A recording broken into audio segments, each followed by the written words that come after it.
তো ভাবলাম একটা ভিডিও করা দরকার, তো ভিডিওটা করছি।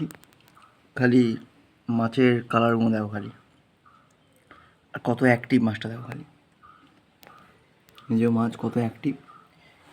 এই মাছটা খুবই ভালো মাছ।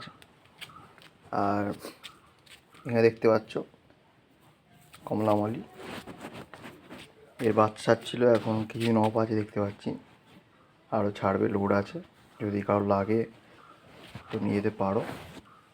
আর এখানে আছে টেড বেলুন, এর তো বাচ্চা রাত্রিরে দেখা যায়, এখন দেখাই যায় না। আর ওদিকে কিছু মলি মাছের, চলো দেখাই।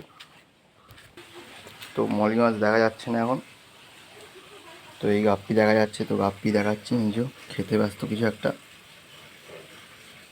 আর এখানে তো ব্ল্যাক মাছ তো আছে, ওখানে কিছু সব ট্যাঙ্কি ফাঁকা, সবাই বলছে মাছ আনবো, কবে মাছ আনবো, কবে মাছও আনবো, এই কদিনের মধ্যেই মাছ ঢুকবে। তো গাইস এই পর্যন্তই ভিডিও।